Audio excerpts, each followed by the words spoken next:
بسم الله الرحمن الرحيم. الحمد لله الذي نزل الفرقان على عبده ليكون للعالمين نذيرا، والصلاة والسلام على رسوله محمد وآله وصحبه أجمعين. أشهد أن لا إله إلا الله وحده لا شريك له، وأشهد أن محمدا عبده ورسوله. أما بعد. محترم حاضرین، قرآن کریم کی اس نمائش میں اور اس مقدس مبارک شہر میں، نبی پاک صلی اللہ علیہ وسلم کے شہر میں ہم آپ کو خوش آمدید کہتے ہیں، دل کی گہرائیوں سے آپ کا استقبال کرتے ہیں اور اللہ تعالیٰ سے دعا کرتے ہیں کہ اللہ تعالیٰ ہمارے نیک اعمال کو قبول فرمائے۔ اس مقدس مبارک شہر میں، جس شہر میں نبی پاک صلی اللہ علیہ وسلم کی مسجد ہے، ایک نماز کا ثواب 1000 نمازوں سے بہتر ہے۔ جہاں پر جس شہر کے اندر مسجد قباء ہے، ایک مرتبہ نماز پڑھنے کا ثواب ایک عمرے کے برابر ہے۔ اللہ تعالیٰ سے ہم دعا کرتے ہیں کہ اللہ تعالیٰ ہم تمام لوگوں کو بار بار یہاں پر آنے کی توفیق عطا فرمائے اور ایسے اعمال کرنے کی یہاں پر ہمیں اللہ تعالیٰ توفیق عطا فرمائے جن سے ہمارا رب راضی ہوتا ہو، خوش ہوتا ہو، اور ہم تمام لوگوں کو جہاں کہیں پر رہیں امن و شانتی کے ساتھ کتاب و سنت پر عمل کرنے کی توفیق عطا فرمائے۔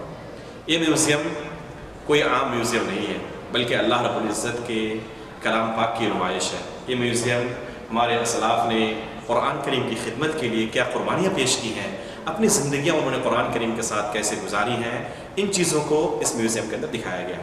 انشاءاللہ آپ کو ابھی دکھائیں گے کہ ہمارے اسلاف نے قرآن کی خدمت کے لیے کیا کیا قربانیاں پیش کی ہیں۔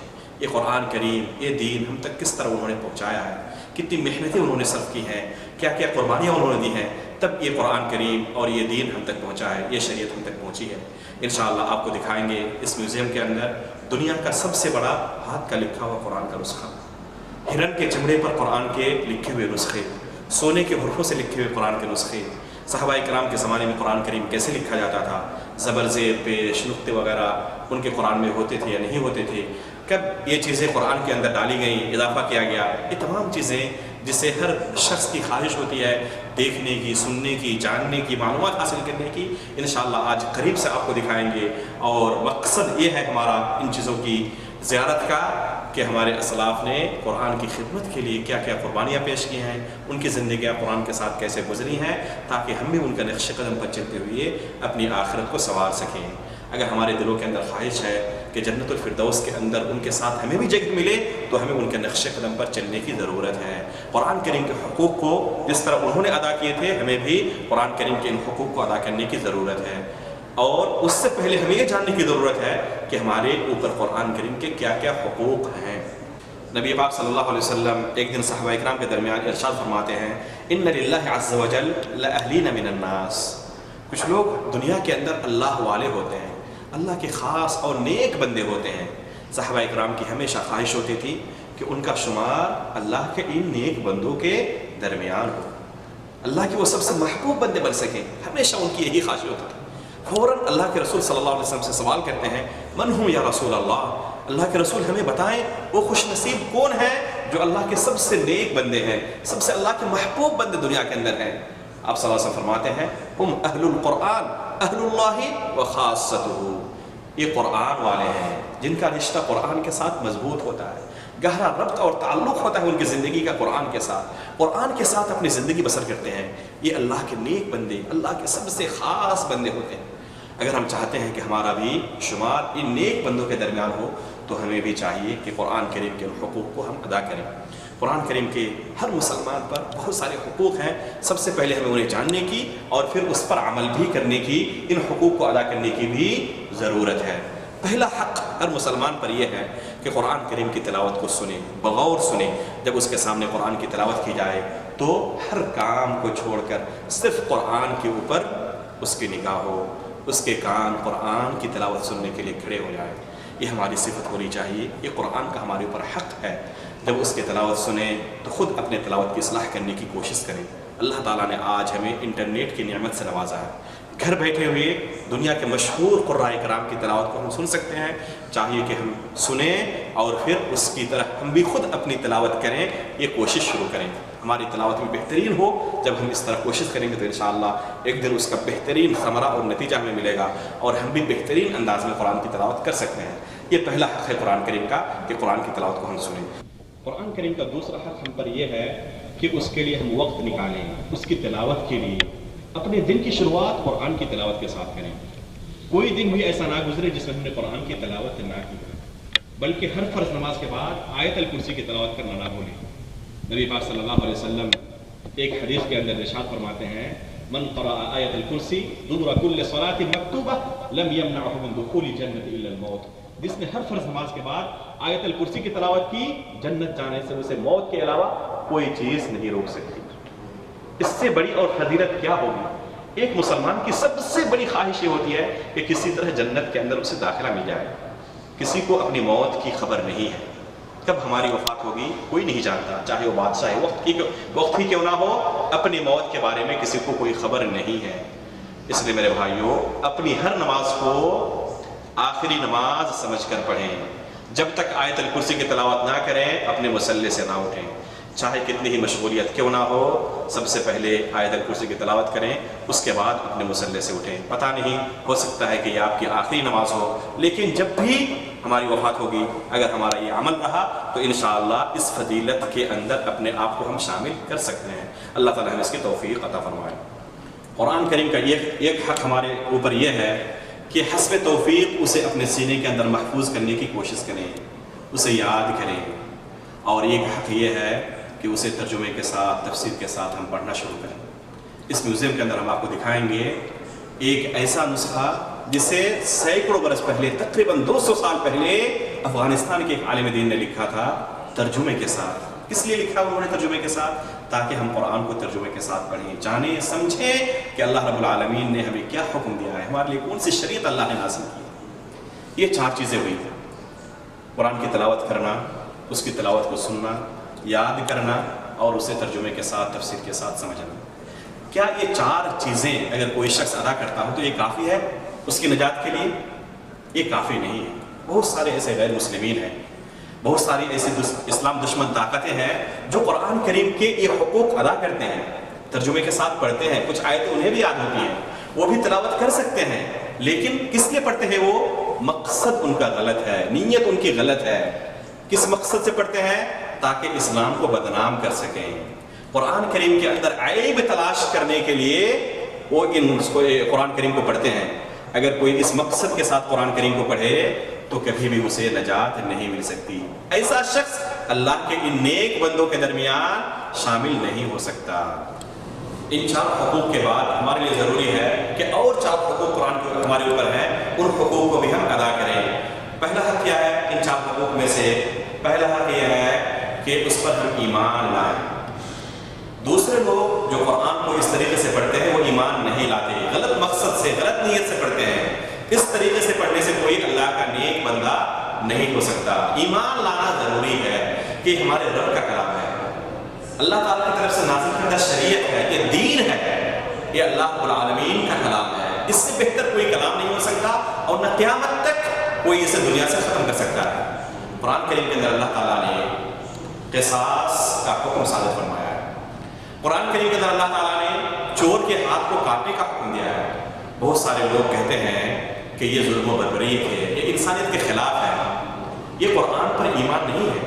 اگر قرآن پر ہمارا ایمان رہتا تو یقیناً ہم کہتے کہ یہ اللہ تعالیٰ کی طرف سے نازل کردہ شریعت ہے، اور یہ انسانیت کے لیے سب سے بہترین نظام ہے، اس سے کوئی بہتر نظام ہو ہی نہیں سکتا دنیا کے اندر۔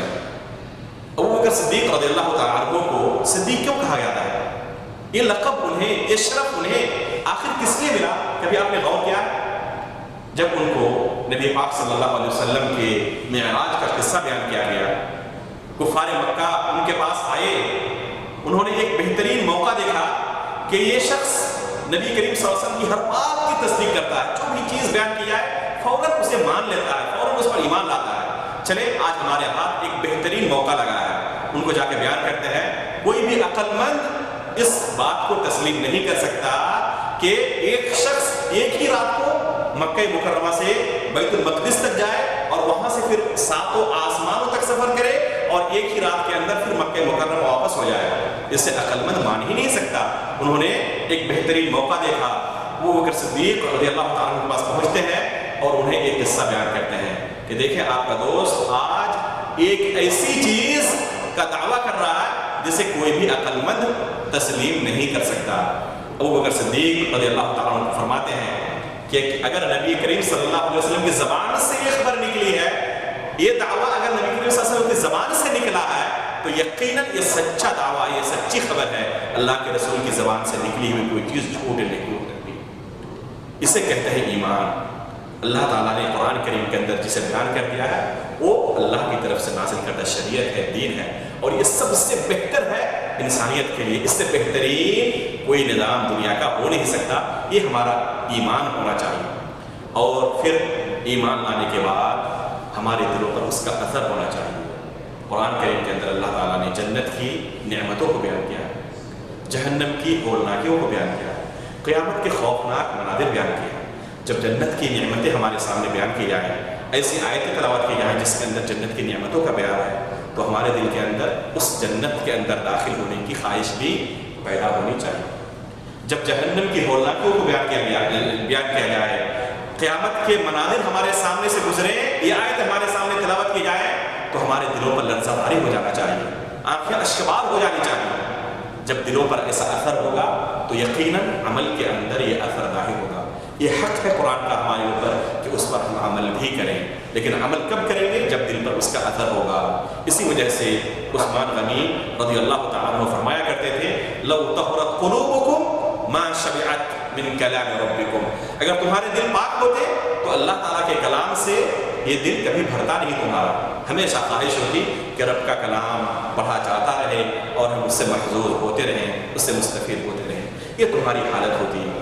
اس لیے ہمیں چاہیے کہ ہمارے دلوں پر اس کا اثر بھی ہو، اثر ہوگا، عمل کے اندر یہ اثر ظاہر ہوگا، اور جب عمل بار بار ہونے لگے یہی انسان کی عادت بن جاتی ہے، اس کا اخلاق بن جاتا ہے۔ نبی کریم صلی اللہ علیہ وسلم کا اخلاق کیسا تھا؟ اما عائشہ رضی اللہ تعالیٰ عنہ سے ایک صحابی رسول آ کے یہی سوال کرتے ہیں، اگر آپ صلی اللہ علیہ وسلم کے اخلاق کو بیان کرنا کوئی شروع کرے تو وقت گزرتے جائیں گے، لیکن آپ صلی اللہ علیہ وسلم کے اخلاق کو پوری طریقے سے وہ بیان کرنے سے قاصر رہے گا۔ ایک لفظ کے اندر بہت پیارا سا جواب دیتی ہے، کیا فرماتی ہیں؟ کان خلقہ القرآن، آپ صلی اللہ علیہ وسلم کا اخلاق سراپا قرآن تھا۔ اگر ہم چاہتے ہیں کہ ہمارا اخلاق بھی ہمارے پیارے نبی کی طرح ہو تو ہمیں اس قرآن سے اپنا رشتہ مضبوط کرنے کی ضرورت ہے، قرآن کی طرح اپنے آپ کو بنانے کی ضرورت ہے، تب ہمارا اخلاق بھی ہمارے پیارے نبی کی طرح ہوگا۔ اللہ تعالیٰ سے دعا کرتے ہیں کہ اللہ تعالیٰ قرآن کریم کے ان حقوق کو ہمیں ادا کرنے کی توفیق عطا فرمائے۔ ابھی اس میوزیم کے اندر آپ کو دکھائیں گے کہ ہمارے اسلاف نے قرآن کریم کے ان حقوق کو کس طرح ادا کیا تھا۔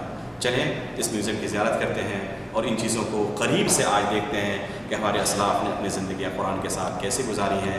اللہ تعالیٰ توفیق عطا فرمائے کہ ان کی زندگیوں کو قریب سے دیکھنے کے بعد ہم بھی اپنی زندگی ان کے نقش قدم پر گزار سکیں اور نقش قدم پر چلا سکیں۔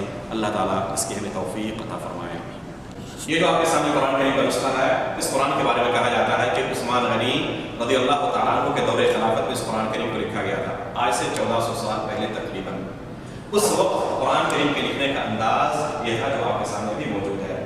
اس میں غور سے دیکھیں، کہیں پر زبر زیر پیش نقطے وغیرہ موجود نہیں ہیں۔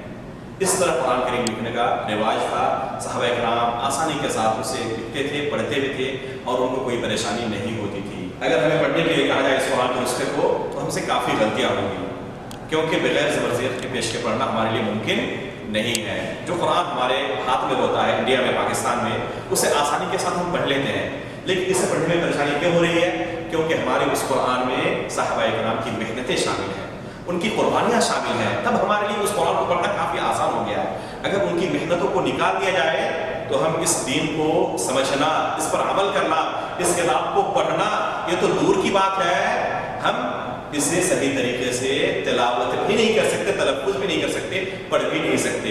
اس لیے ہمیں چاہیے کہ ہمیشہ ہم صحابہ کرام کے ان احسانات کو سمجھیں، ہمارے دل کے اندر احساس ہونا چاہیے کہ صحابہ کرام نے ہمارے لیے کیا قربانیاں دی ہیں اور انہوں نے ان قربانیوں کو دے کر کس طرح ہم تک دین کو پہنچایا ہے، اس کتاب کو ہم تک، اس نعمت کو ہم تک پہنچایا ہے۔ اللہ تعالیٰ ان کی خدمات کو قبول فرمائے اور ہمیں بھی ان کے نقش قدم پر چلتے ہوئے اس کے حقوق کو ادا کرنے کی توفیق عطا فرمائے۔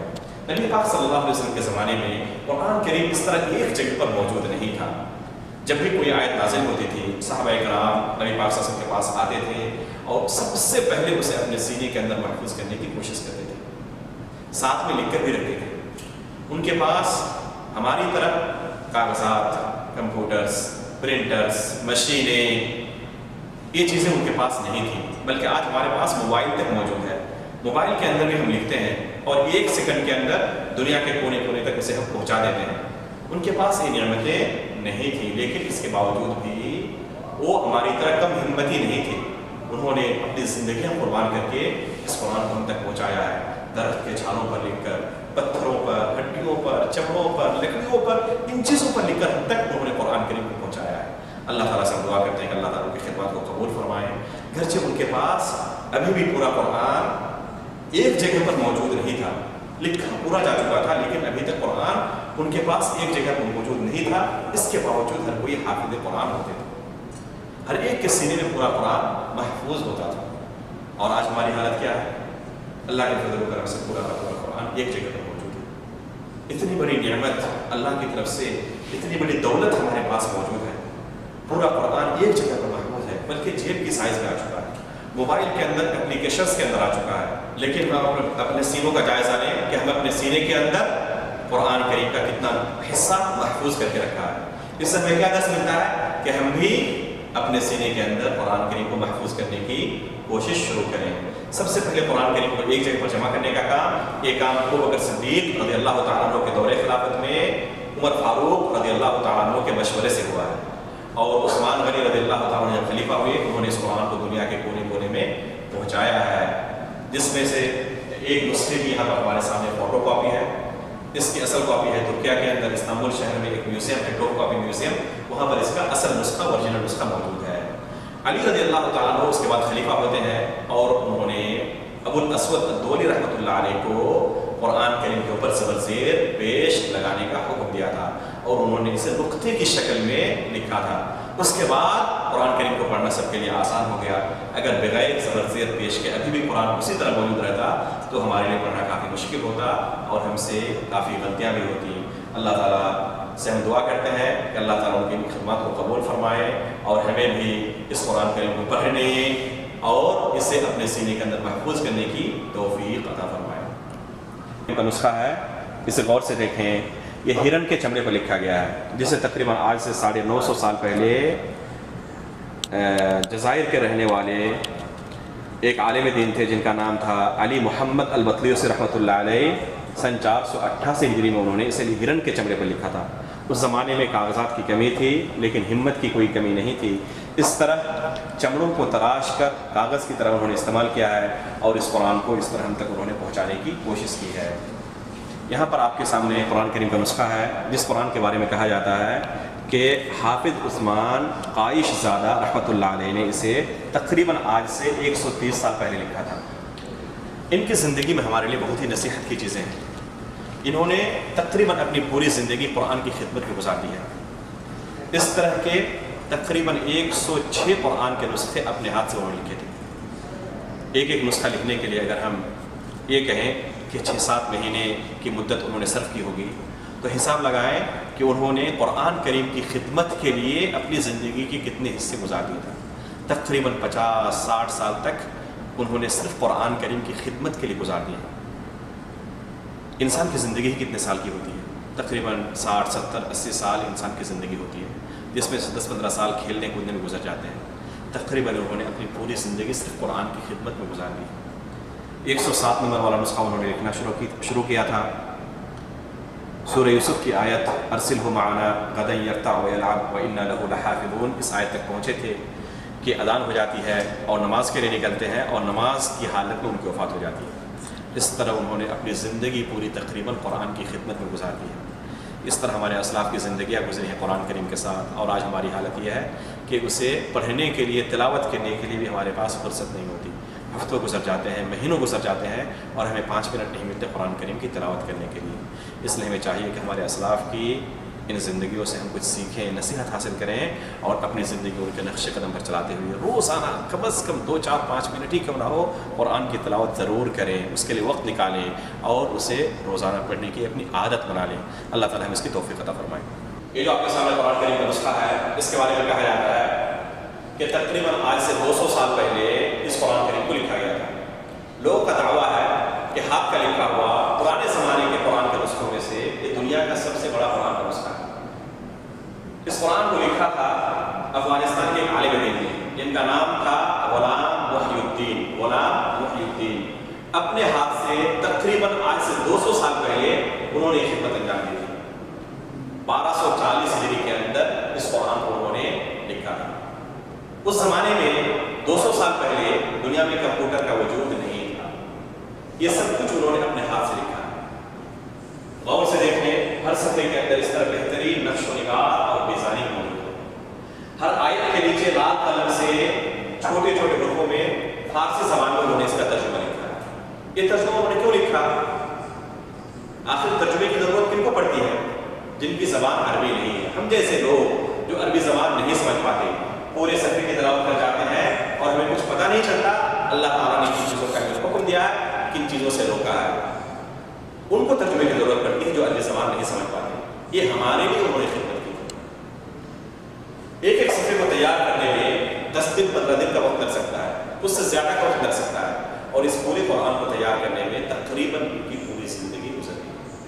یہ ہمارے اسلاف کی زندگیاں تھیں، اور آج ہماری حالت یہ ہے کہ اسے پڑھنے کی بھی ہمارے پاس فرصت نہیں ہوتی۔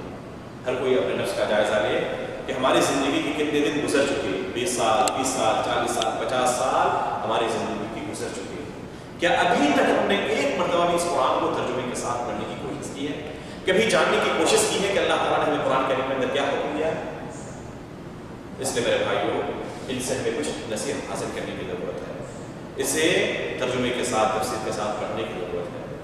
اللہ تعالیٰ ہمیں پڑھنے کے بعد عمل بھی کرنے کی توفیق عطا فرمائے، کیونکہ اصل مقصد اسے پڑھنے کا کیا ہے کہ اس کو پڑھنے کے بعد پھر اس پر عمل بھی کریں۔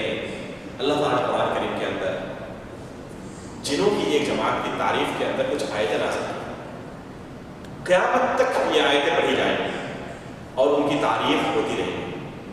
کیوں؟ انہیں مقام اور یہ شرف کس لیے ملا؟ کیونکہ انہوں نے جب قرآن کی آیت اللہ کے رسول صلی اللہ علیہ وسلم سے سنی تو فوراً وعدہ کیا کہ اس کے مطابق عمل بھی ہم کریں گے، اپنی زندگی اس کے مطابق گزاریں گے۔ قرآن کریم کے اندر اللہ تعالیٰ نے ان کی تعریف کے لیے آیتیں نازل کی۔ اللہ تعالیٰ فرماتے ہیں قُلْ أُوحِيَ إِلَيَّ أَنَّهُ اسْتَمَعَ نَفَرٌ مِّنَ الْجِنِّ فَقَالُوا إِنَّا سَمِعْنَا قُرْآنًا عَجَبًا يَهْدِي إِلَى الرُّشْدِ فَآمَنَّا بِهِ وَلَن نُّشْرِكَ بِرَبِّنَا أَحَدًا۔ یہ ہماری بھی کیفیت ہونی چاہیے۔ ہم نے آج قرآن سنا، إِنَّا سَمِعْنَا قُرْآنًا عَجَبًا يَهْدِي إِلَى الرُّشْدِ فَآمَنَّا بِهِ۔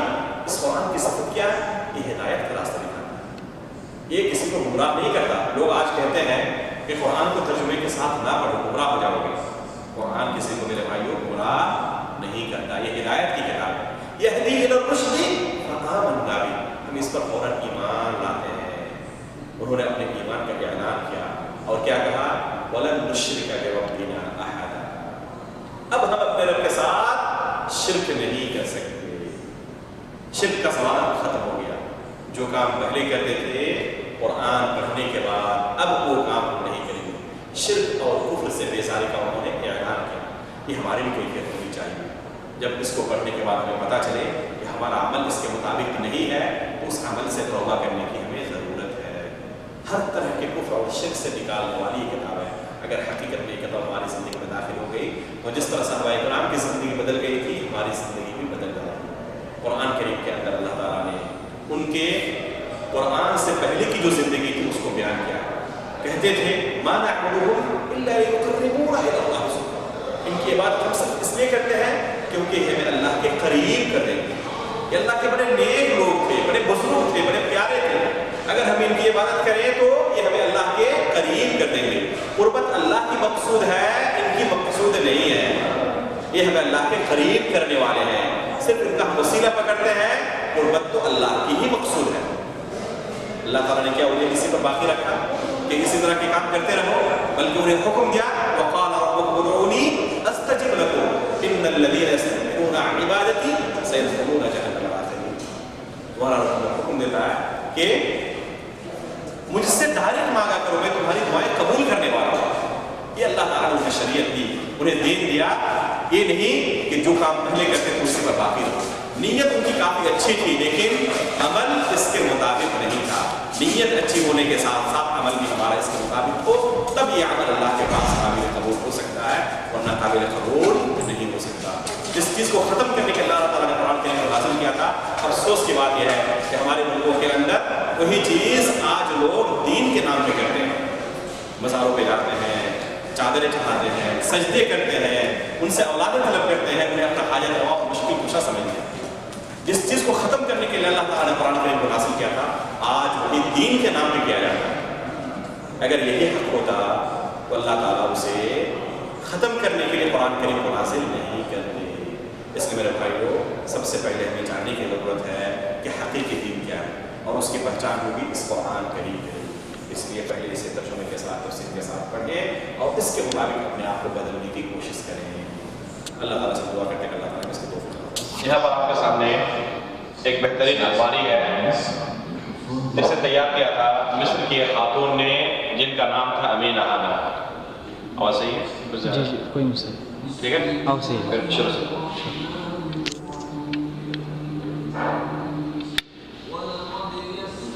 ٹھیک ہے. یہاں پر آپ کے سامنے ایک الماری ہے. اس الماری کو تیار کیا تھا مصر کے خاتون نے جن کا نام تھا امینہ ہانہ. مصر کے ایک بادشاہ گزرے ہیں تقریباً 110 سال پہلے جن کا نام تھا توفیق بادشاہ الخدیوی. یہ ان کی اہلیہ تھی. اس خاتون نے اس طرح کی 6 الماریاں حرم شریف کے اندر ہدیہ کی تھی تقریباً آج سے 110 سال پہلے. ان الماریوں کی خصوصیت یہ ہے کہ اس میں آپ جو سفید چیزیں دیکھ رہے ہیں یہ تمام کی تمام ہاتھی کے دانت ہیں. یہ تمام سفید چیزیں ہاتھی کے دانت ہیں. اوپر ایک آیت لکھی ہے قرآن کریم کی اور وہ بھی ہاتھی کے دانت سے. بیچ کی جو جگہ ہے لکڑیوں پر یہ چاندی ہے. یہ پیلر وغیرہ چاندی کے بنے ہوئے ہیں. اور یہ جگہ جو آپ دیکھ رہے ہیں یہ صدف سے تیار کی ہوئی ہے. صدف کہتے ہیں سیپ کو جو سمندر کے اندر ہوتا ہے جن سے موتیاں نکلتی ہیں. اس طرح قیمتی ہیرے جواہرات سے وہ خاتون 6 الماریاں تیار کرنے کے بعد حرم شریف کے اندر ہدیہ کرتی ہے. اور ان میں سے ایک الماری کو یہاں پر زائرین کی خدمت کے لیے اس میوزیم کے اندر رکھا گیا ہے. کسی کے دل کے اندر سوال پیدا ہو سکتا ہے کہ جب یہ میوزیم قرآن کریم کا میوزیم ہے تو اس میوزیم کے اندر اس الماری کو کیوں جگہ دی گئی؟ آخر اس کا کیا تعلق ہے قرآن کریم کے ساتھ؟ تو میں بتانا چاہوں گا کہ اس الماری کا گہرا ربط اور تعلق ہے قرآن کریم کے ساتھ. اس خاتون کا مقصد کیا تھا ان الماریوں کو حرم شریف کے اندر ہدیہ کرنے کا اور ان الماریوں کو تیار کرنے میں اپنی لاکھوں کروڑوں کی جائیداد خرچ کرنے کا مقصد کیا تھا؟ صرف ایک مقصد تھا کہ ان الماریوں کے اندر قرآن کریم کو رکھا جائے. صرف قرآن کے تعظیم کی خاطر اپنے جائیداد کو انہوں نے اس طرح قربانیاں پیش کی تھی. اوپر ایک آیت لکھی ہے. اس آیت کے اندر انہوں نے ہمیں ایک میسج دیا ہے، ایک درس دیا ہے.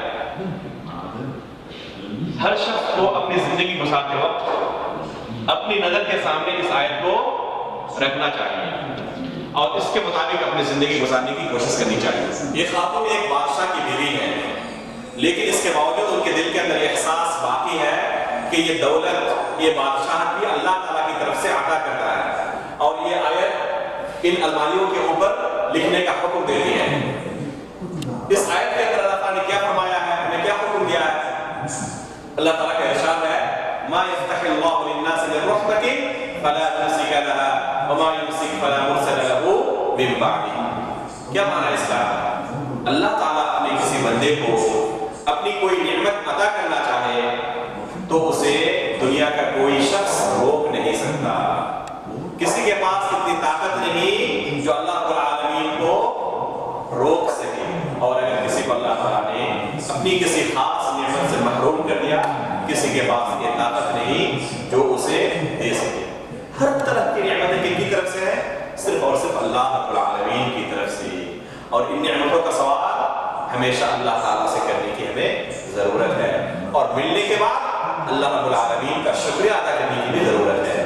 اللہ تعالیٰ کا ارشاد ہے لئن شکرتم لأزیدنکم ولئن کفرتم ان عذابی لشدید. اگر تم نعمتوں پر شکریہ ادا کرو مزید میں تمہیں نعمتیں عطا کرنے والا ہوں، لیکن اگر تم نے ناشکری کی تو میرا عذاب بھی کافی سخت ہے. اگر ہم چاہتے ہیں کہ نعمتیں اللہ تعالیٰ کی طرف سے جو ہمیں ملی ہوئی ہیں مزید اس کے اندر اضافہ ہو تو اللہ رب العالمین کا شکریہ ادا کرنے کی ہمیں ضرورت ہے. عموماً انسان جب خوشحالی میں ہوتا ہے تو اللہ رب العالمین کو بھول جاتا ہے. ہم اللہ تعالیٰ کو کب یاد کرتے ہیں؟ جب کسی مصیبت کے اندر مبتلا ہوتے ہیں، تب اس وقت ہمیں ہمارا پروردگار یاد آتا ہے، اور خوشحالی میں اللہ رب العالمین کو ہم بھول جاتے ہیں. چاہیے